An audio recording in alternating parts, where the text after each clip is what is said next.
I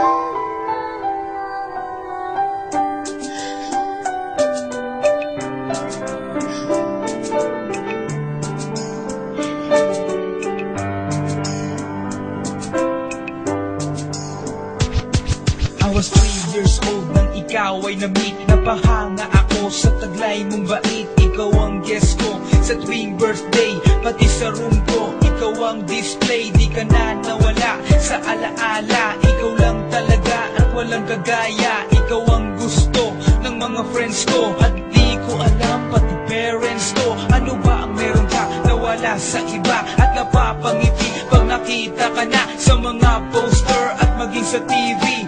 Inaabangan ng iyong movie. Bata pa ako noon nang maramdaman ko to. Ayoko ng iba, ikaw ang gusto ko. At sa aaminin ko, maniwala ka, mas gusto kita kaysa kay Darna.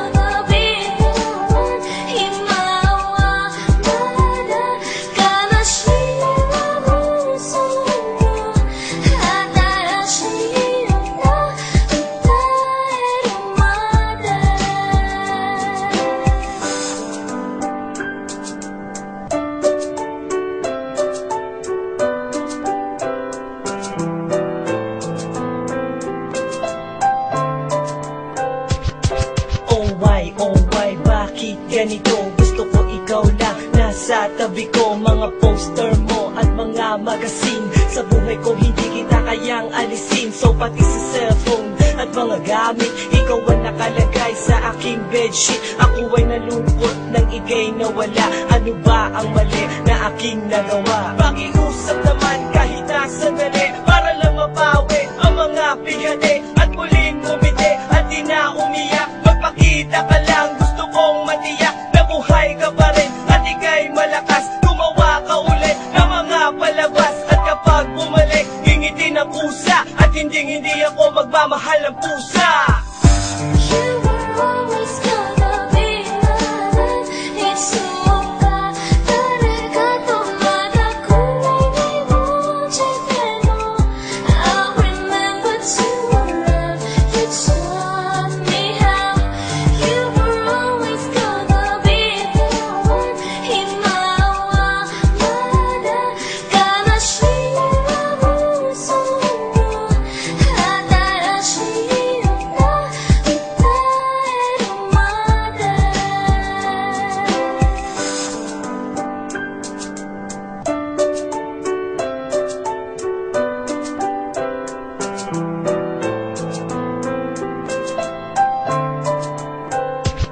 Lumipas ang mga taon, nananatili ka pangarap. Nais kong libutin ang mundo para ka lang